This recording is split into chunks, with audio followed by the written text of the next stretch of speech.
हमारा सबसे बड़ा मसला जो है वो फंडिंग का है। अगर आप बाहर के स्टूडेंट्स को देख लीजिए, उनके पास हमारे से ज़्यादा इन्फॉर्मेशन है, लेकिन हम उनसे 40 साल पीछे ज़िंदगी गुजारे हैं बिकॉज हमारे पास नॉलेज नहीं है। क्या हमारे टीचर्स ने जो पढ़ा आगे हमें वही पढ़ा रहे हैं, थोड़ा सा उसको चेंज किया जाए। हायर लेवल पे जो करप्शन है ना, I think that's the reason कि लोग काम नहीं करना चाह रहे हैं हायर लेवल पे। हमारी तालीम में रट्टाबाजी ज्यादा है, हम लोग प्रैक्टिकल नहीं दे रहे हैं। बच्चे को हमने सिर्फ मार्क्स के पीछे लगाया हुआ है कि मार्क्स लेने और मार्क्स लेने ग्रेडिंग है, ये नहीं देखे कि बच्चे के पास नॉलेज कितना है। तो जो जितना अफोर्ड कर सकते हैं, जिसके पास जितने पैसे हैं, वो उस हिसाब से और ज़्यादा एलीट चलता है और बेचारा जो पस्त तबका है वो पस्ती में ही रहता है। एक लिहाज से देखें गलत है, नहीं होना चाहिए। आजकल के टीचर्स बच्चों की तालीम के ऊपर नहीं फिक्र कर रहे, नहीं उनका जो है ध्यान बच्चों की स्टडीज के ऊपर।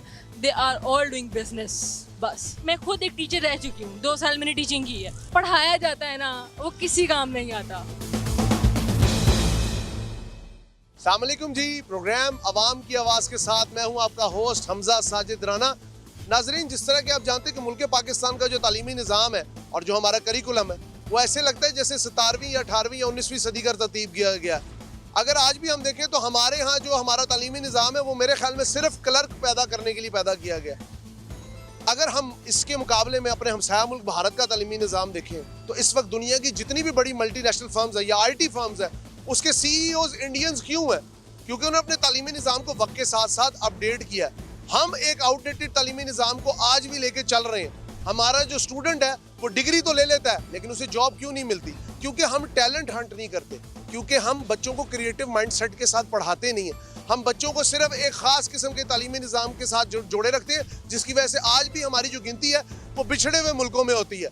आज भी मिस्टर चिप्स हमारे स्कूलों में पढ़ाई जाती है। वही तालीमी निज़ाम जो हमारे बाप दादा ने पढ़ा, उसी के साथ हम जुड़े हुए हैं। इस हवाले से आज हम आए हैं 2 बड़े बड़े इंस्टीट्यूट्स के पास, GC यूनिवर्सिटी और पंजाब यूनिवर्सिटी ओल्ड कैंपस, और यहाँ के स्टूडेंट से हम जानेंगे कि वो कौन से महरक़ात हैं जिसने पाकिस्तान के तालीमी निज़ाम को इस हद तक फरसुदा कर दिया, इस हद तक आउटडेटेड कर दिया, और स्टूडेंट्स की बात आपको सुनाएंगे। हमारे साथ रहिएगा।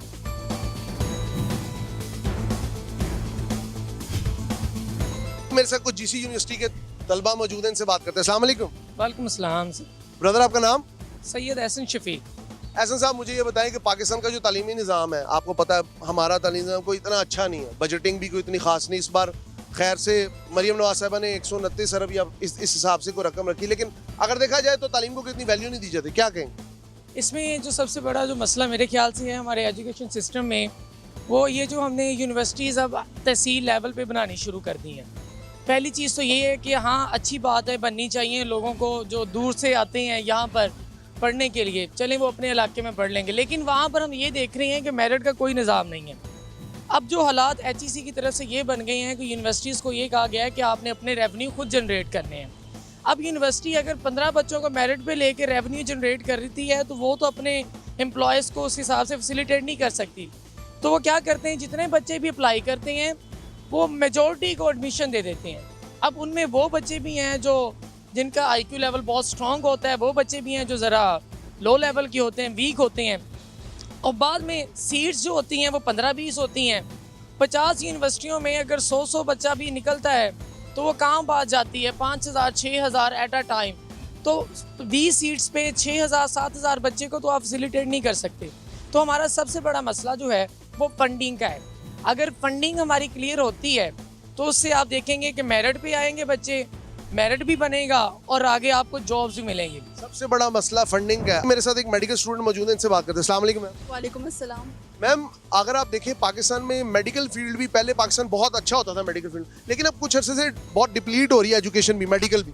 क्या कहेंगे? इसके रीजंस ये हैं कि जो गवर्नमेंट इंस्टीट्यूट है ये तो काफ़ी अच्छी लेकर जा रहे हैं, लेकिन अगर आप प्राइवेट यूनिवर्सिटीज़ को देखें तो उन्होंने मेडिकल को बहुत ही कहें कि उसका बिल्कुल ही बेड़ा गर्क कर दिया उन्होंने जी। और मतलब एक तो इनकी फीसेस इतनी ज़्यादा हैं कि कोई नॉर्मल इंसान उसको अफोर्ड नहीं कर सकता। और उसके बाद जो वो प्रैक्टिकल वर्क तो बिल्कुल नहीं दे रहे हैं, जिसकी वजह से बिकॉज एक डॉक्टर को एक प्रैक्टिकल वर्क लाजमी चाहिए। जब तक डॉक्टर या नर्स प्रैक्टिकल वर्क नहीं करेगी तब तक वो डॉक्टर या नर्स कहलाने के काबिल नहीं है।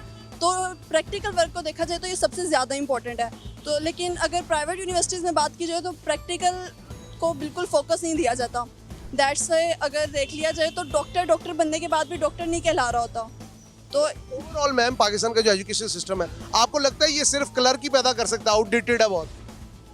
नहीं, इसके बारे में तो नहीं कहा जा सकता कि मतलब लेकिन आउटडेटेड है, आउटडेटेड तो है क्योंकि हमारा करिकुलम अभी रिवाइज नहीं हुआ। जी ये भी है, इस पे भी हुकूमत को ध्यान देना चाहिए कि बच्चे कब से पढ़ते आ रहे हैं वही सिलेबस, उसको थोड़ा तो अब चेंजेस करें, उसमें थोड़ी सी न्यू चीज़ें लाएं। बिकॉज अगर आप बाहर के स्टूडेंट्स को देख लीजिए, उनके पास हमारे से ज़्यादा इन्फॉर्मेशन है, लेकिन हम उनसे 40 साल पीछे ज़िंदगी गुजार रहे हैं बिकॉज हमारे पास नॉलेज नहीं है।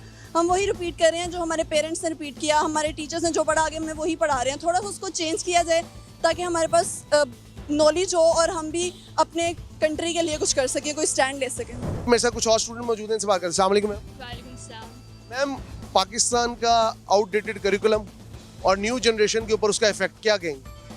आउटडेटेड करिकुलम ऐसे कि फाइनेंशियल रिसोर्सेज की भी कमी है हमारे पास, और दूसरा हम लोग मेंटली भी बड़े बैकवर्ड्स रहते हैं, मतलब नई चीज़ों को एक्सेप्ट करने से हेजिटेंट रहते हैं, तो इस वजह से भी मसला बनता है।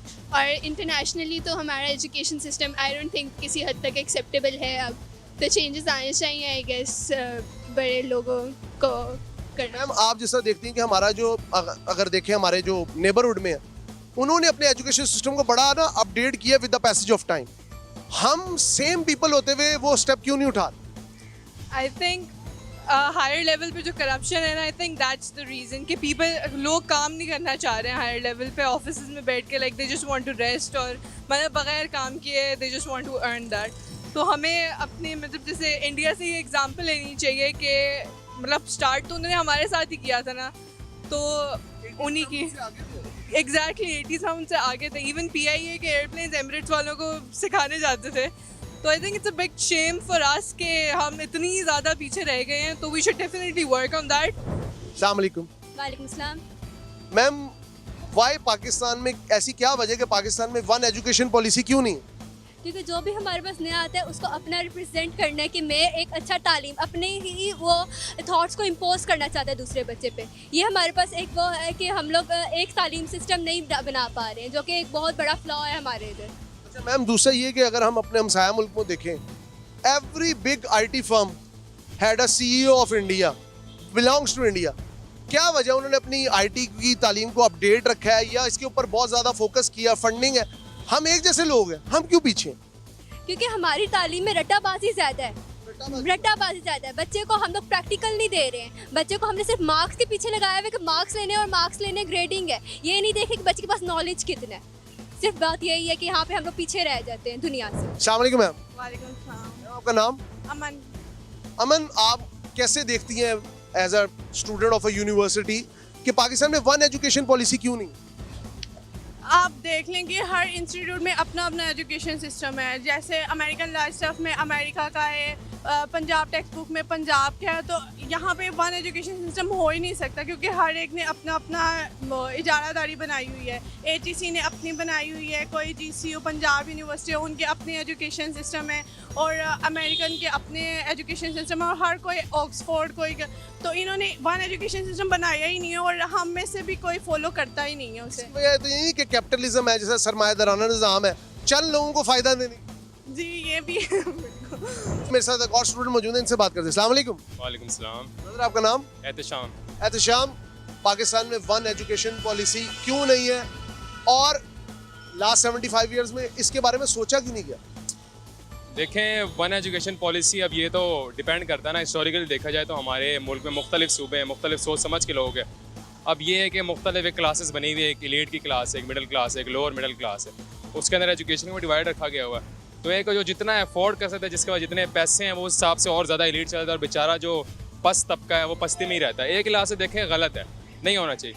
लेकिन ये है कि वन एजुकेशन पॉलिसी में अगर आपने अब करना भी है, फॉर एग्जांपल हमारी पिछली जो रजीम थी, जो पिछली 2018-2022 तक थी, उन्होंने मेरे ख्याल से एक करिकुलम की पॉलिसी लाए थे, लेकिन जो बड़े स्कूल हैं या बड़े जो एडमिनिस्ट्रेशन है, जो बड़े उसके, उन्होंने मना कर दिया बिकॉज उनका नुकसान होता है इसमें, वो नहीं कर सकते। सरमायादाराना निज़ाम तो वो नहीं कर सकते रहे। तो ये सेकंड मेरा क्वेश्चन ब्रदर ये है कि हमसाया मुल्क इंडिया, क्या वजह? We are the same people, we have the same DNA, we have the same culture, we share the same border. Why we can't become, you can say, IT hub?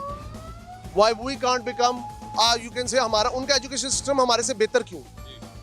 नहीं, उसमें तो ये है कि वो भी एक तारीख में जाना पड़ेगा हमें। वो तो अब जो एजुकेशन हो गया, आपने और बड़ी बातें की, सारे फैक्टर्स तो हैं, लेकिन मेन फैक्टर है गवर्नेंस का फैक्टर है। अब ये है कि वहाँ पर अवाम, वहाँ पर जो सिस्टम रहा हुआ है शुरू से, या गवर्नमेंट का सिस्टम रहा हुआ है, उन्होंने हमेशा आवाम की सोची है, या आवाम चाहे जो भी था, गवर्नमेंट तो भी चेंज होती रही, वहाँ पे सियासत हर तरह से होती, लेकिन फलाह बहबूद आवाम की रखी गई है। वहाँ पे आप देख लें जितनी फंडिंग हुई है, जितनी आप कह सकते हैं कि टैक्सेशन हुई, जितना उनको पैसा लगा आवाम पे ज़्यादा लगा, फोकस आवाम पे रहा। और यहाँ पर आप देख लें अगर, तो मेरा नहीं ख्याल कि किसी लिहाज से एजुकेशन पर उस लिहाज से हुआ होगा। फॉर एग्जांपल आप अगर जीडीपी की रेशो को देखते हैं तो बाकी सेक्टर्स को देखें और जिधर सबसे ज़्यादा ज़रूरत है एजुकेशन में, वहाँ पर आप हाल देख लें। इंडिया में आप देखेंगे, इंडिया में बिल्कुल डिफरेंट आपको वो मिलेगा। तो यही बात है। अच्छा, लास्ट में चूंकि आप बड़े नॉलेजेबल बंदे हैं, मैंने पहले भी स्टूडेंट्स का किया, लास्ट में मुझे ये बताएं कि पाकिस्तान में इस वक्त मरीम नवाज साहिबा ने बड़े अच्छे इनिशिएटिव लिए हैं, आईटी सेंटर्स बन रहे हैं, लेकिन ठीक है देर आए दुरुस्त आए, क्या आपको लगता है कि ये चीज़ें वो कहते हैं परवान चढ़ सकेंगी? देखें वो ले तो रही है मेरे ख्याल से, वो जब से आई हुई गवर्नमेंट के अंदर, मैं रोज़ाना एक नया इश्तिहार, नया ऐड देख रहा हूँ। बात ये नहीं है कि आप कुछ ला रहे हैं, बात इम्प्लीमेंट तो करें, उसको चलाएं तो सही। अब वो उनका इम्तिहान होगा मेरे ख्याल से, उनको आए में थोड़ा वक्त हुआ है, उनको वक्त देना चाहिए और उम्मीद है कि वो करेगी इस मामले में। लेकिन उन्होंने बहुत ज़्यादा चीज़ें कर दी हुई है, यानी आप देख लें वो स्कूटीज़ का भी निज़ाम है और फ्री लैपटॉप्स का भी है, फिर ऐसे पानी का भी आ रहा है, बिलों का भी आ रहा है, यानी बहुत सारे उन्होंने वो निकाल लिया। फ्री लैपटॉप से बेहतर, वैसे मैं आपसे जनरलाइज क्वेश्चन कर रहा हूं, फ्री लैपटॉप से बेहतर ये नहीं है कि free education till masters?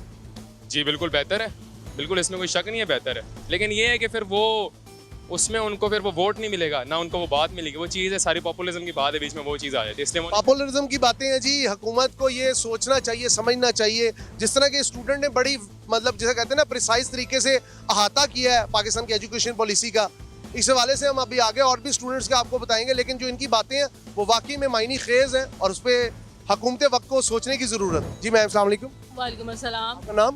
Nida Hamid. Nida, आप ऑब्वियसली स्टूडेंट हैं, जीसी यूनिवर्सिटी में पढ़ती हैं। वेरी क्विकली एक कमेंट दें कि पाकिस्तान में वन एजुकेशन सिस्टम क्यों नहीं? सर मुझे तो लगता है पाकिस्तान का एजुकेशन सिस्टम इतना अच्छा है ही नहीं, क्योंकि यहाँ पे जो टीचर्स हैं, यहाँ पे जो क्वालिफाइड टीचर्स हैं वो सिर्फ इसलिए बैठे हुए हैं कि उनके पास सीट है, ठीक है। और जो क्या कहते हैं इनिशियल स्टेज पे जो टीचर्स हैं, जो लाइक नॉर्मल स्कूल्स में होते हैं टीचर्स, वो मेहनत कर करके सिर्फ इसलिए मेहनत कर रहे हैं क्योंकि उनको अपना घर चलाना है। आजकल के टीचर्स बच्चों की तालीम के ऊपर नहीं फिक्र कर रहे, नहीं उनका जो है ध्यान बच्चों की स्टडीज़ के ऊपर, they are all doing business. बस पाकिस्तान का एजुकेशन मुझे तो बिल्कुल पसंद नहीं है, honestly. This is the business, या बिल्कुल दिस इज़ मतलब लाइक इंडस्ट्री है। फॉर एग्जांपल आप एक जैसे मेरे फादर की शॉप है, ठीक है, अगर वो सिर्फ यही सोचते रहें कि उन्होंने पैसे कमाने हैं और अगर वो अपनी क्वालिटी के ऊपर ही कॉम्प्रोमाइज़ करना शुरू कर रहे हैं तो फिर उनकी काम का क्या है लेना देना, क्या फ़ायदा है? इस तरह लास्ट में ये मुझे बता दें, neighbouring country India, same people, same DNA, same culture, same borders, same thought process, वो एजुकेशन में इतना आगे कैसे? मुझे लगता है कि उनके पास एक अच्छे उनका गोल है, उनके टीचर्स का गोल है कि उन्होंने अपने स्टूडेंट्स को ओवरऑल ग्लोबल वर्ल्ड में एक मेरे ख्याल में उनका फोकस बेहतर है। हाँ, अपने स्टूडेंट के ऊपर फोकस है कि उन्होंने कल को उन्हीं यूथ ने उसकी मतलब लाइक उनकी सोसाइटी को पूरी दुनिया में करना है। देखें, यूथ ही होती है जो स्टूडेंट्स को बताती है, जो मतलब लाइक सोसाइटी में बताती है। तो अगर आपकी यूथ ही ख़राब है तो फिर आपने क्या करना है? जैसे फॉर एग्जांपल मैं आपसे अपनी यूनिवर्सिटी की बात तो नहीं करूँगी, ओवरऑल यूनिवर्सिटीज़ की बात करूँगी। मैं खुद एक टीचर रह चुकी हूँ, 2 साल मैंने टीचिंग की है। जो पढ़ाया जाता है ना वो किसी काम नहीं आता। मतलब वो सिर्फ एक तरह का या आजकल का बच्चा सिर्फ डिग्री लेने आया हुआ है, सिर्फ डिग्री। एक आदमी डिग्री है ताकि हम कुछ कमा लें, no creativity, no skill set. मतलब मैं कहती हूँ कि अगर आपने 4 साल पढ़कर, जैसे मेरा भाई इंजीनियर है, 4 साल इंजीनियरिंग पढ़कर भी वो अगर कोर्सेज ही कर रहा है तो उसने 4 साल हमने किया क्या है? या मैं कहती हूँ सिर्फ पेरेंट्स का पैसा ज़ाया हो रहा है। Thank you so much ma'am, आपकी बातें बहुत सहर हासिल थी। और मैं अपने प्रोग्राम के एंडिंग में ये कहना चाहूँगा, जिस तरह इन्होंने बात की कि ये टीचिंग भी करती नहीं है, और 2 साल की टीचिंग एक्सपीरियंस में उन्होंने यही देखा कि पाकिस्तान के अंदर सिर्फ जो डिग्री लेने के लिए आप जाते हैं और एक तरह का इन्वेस्टमेंट है कि मैं डिग्री लेके मार्केट में जाऊँगा, मुझे जॉब मिल जाएगी। लेकिन जिस तरह इन्होंने कहा कि अगर आप डिग्री लेके जाएं और आपके अंदर क्रिएटिविटी नहीं है, स्किल सेट ही नहीं है, तो हमारा मुस्तकिल यकीनन तारीख है। प्रोग्राम आवाम की आवाज़ के साथ अपने होस्ट हमजा साजिद राना को इजाज़त दीजिए। अल्लाह हाफिज़ नासिर।